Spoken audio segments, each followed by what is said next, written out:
remedy the fiscal imbalancing. And secondly was cutting down on our imports and trying to stimulate our exports, stimulate remittances into Pakistan, because that forms a considerable part of our foreign exchange earning. Foreign direct investment, which was improving and fortunately is improving again. And then also clamp down on money laundering. Now this is a big problem in the developing world, where illegal, illicit flows of money leave our country to offshore accounts and so on. This illegal money. So we clamp down on that too. As a result, after 17 years, the last quarter, we had a current account surplus.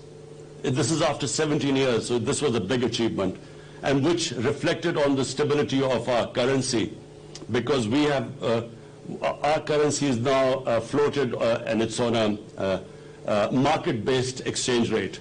So our currency stabilized, in fact gained in the last few months. And our exports started increasing, because previously our exchange rate was artificially kept high. As a result, the exports went down, and we had the biggest trade gap of $40 billion between import and exports.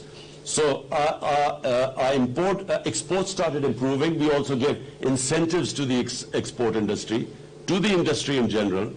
And so we are seeing, compared to all the other countries who've been hit by COVID, Pakistan is that fortunate country where our stock exchange shows that people the business community has confidence in us.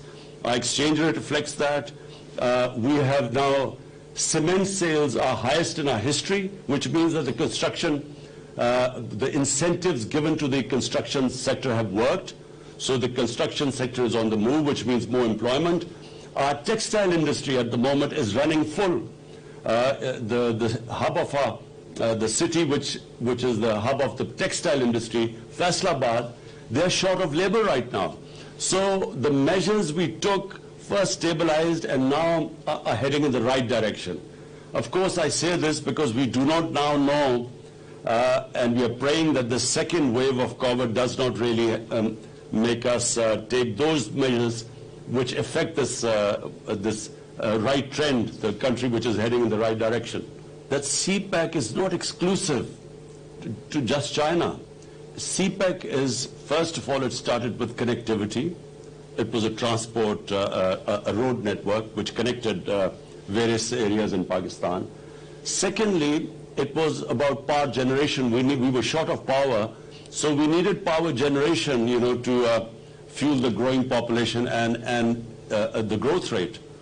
So now the second phase of CPEC is more than connectivity.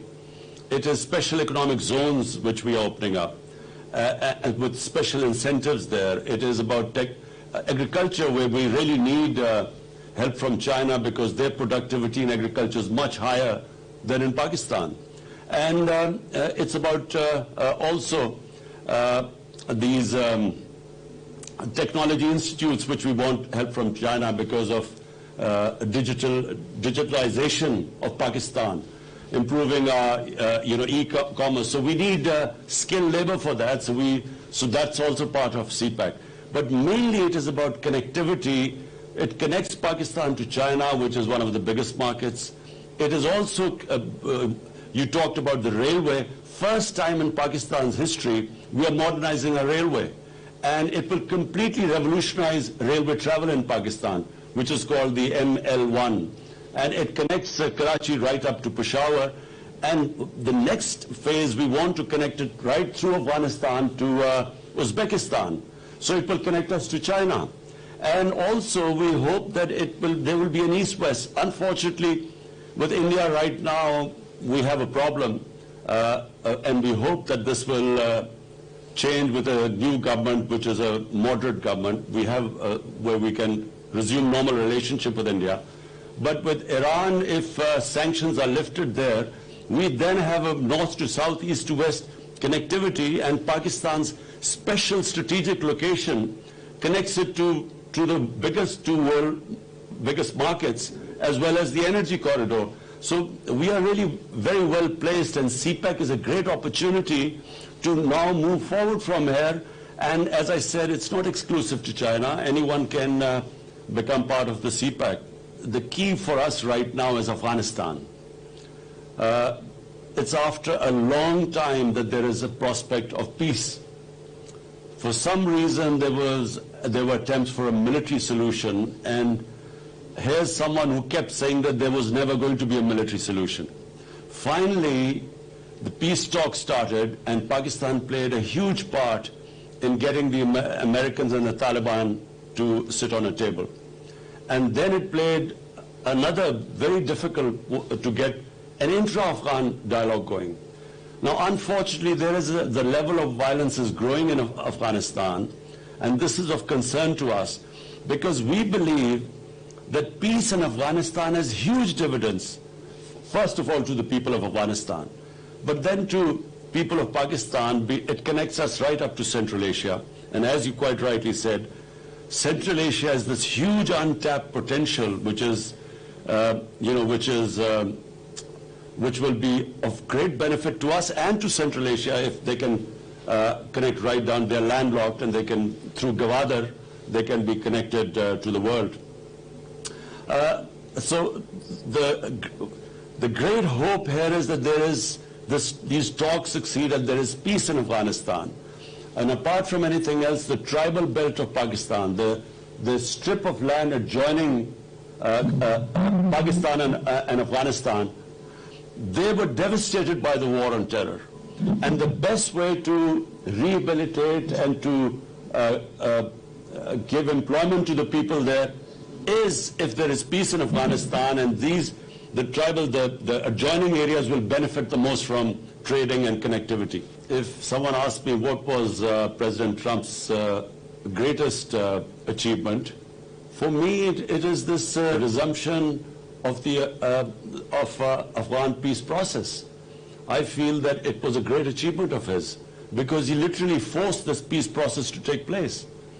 And the fact that after so many years there's a dialogue going on, no matter how difficult, and it was always going to be difficult, the longer the conflict, the harder it is to bridge that divide which that conflict creates.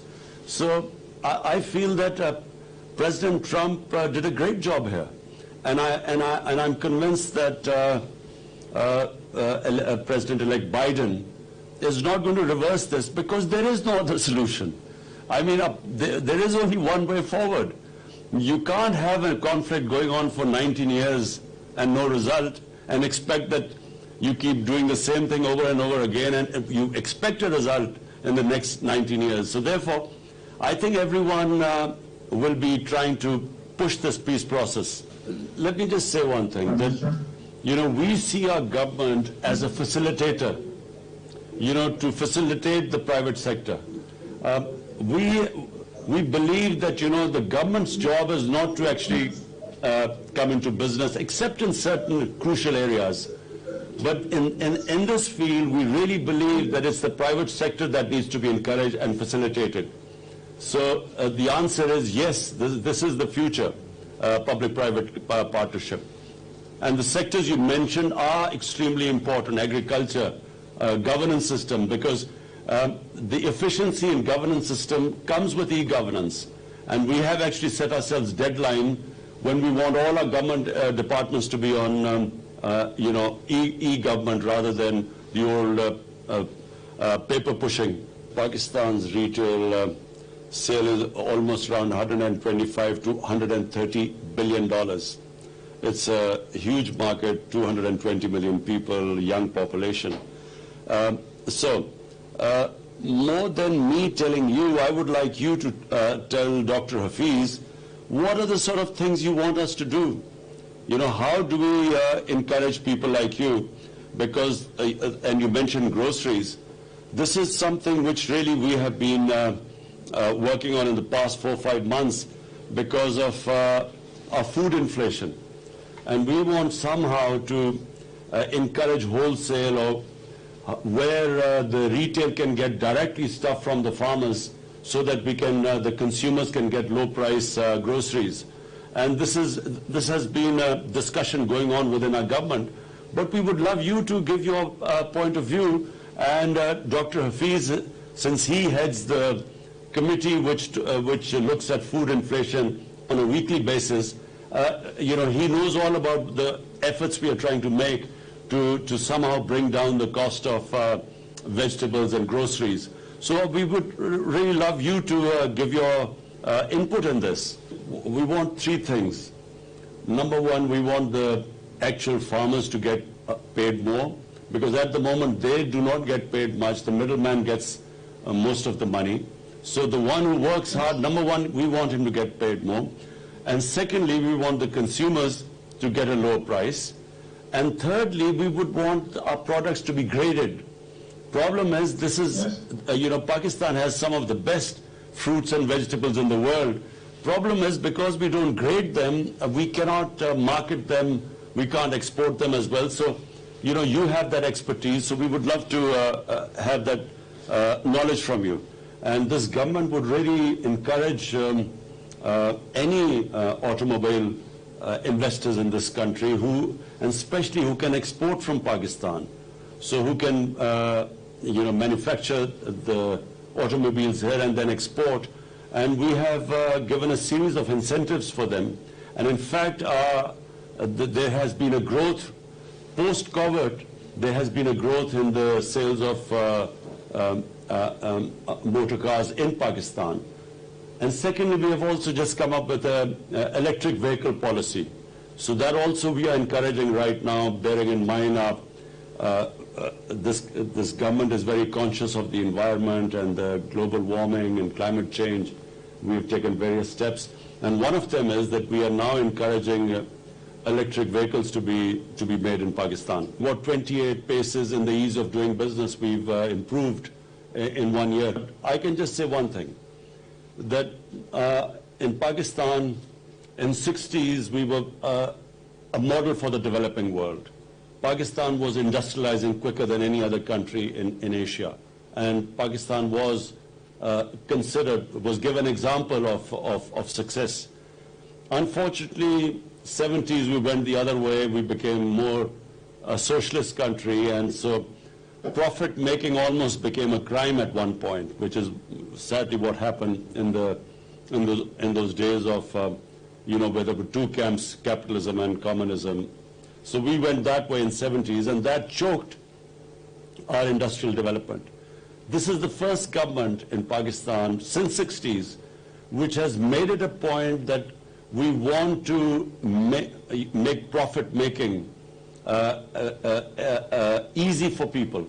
So we want to do everything to make it easy for investors to make profit in Pakistan.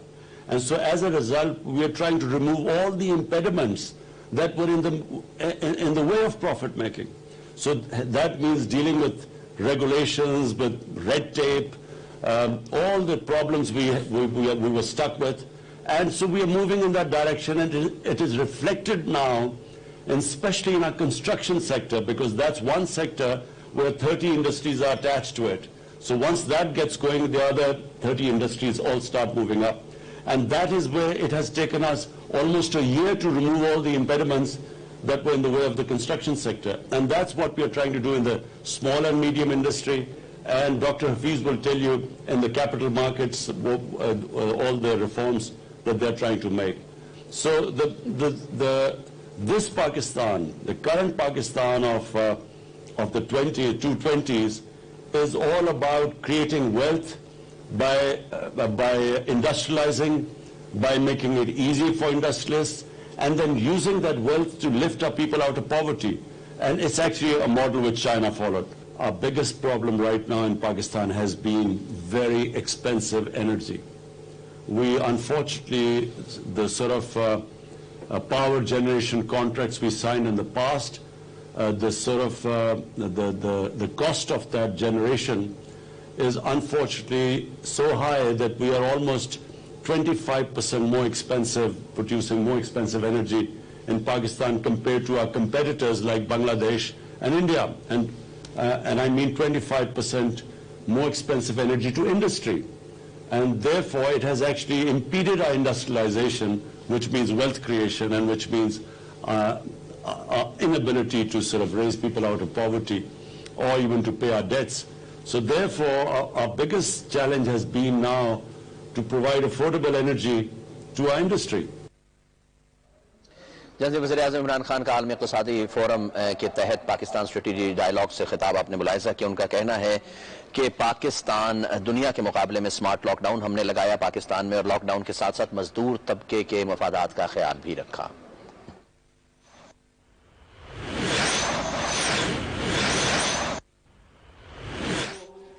Preserve करने की कोशिश की जाती है। मैं आपको art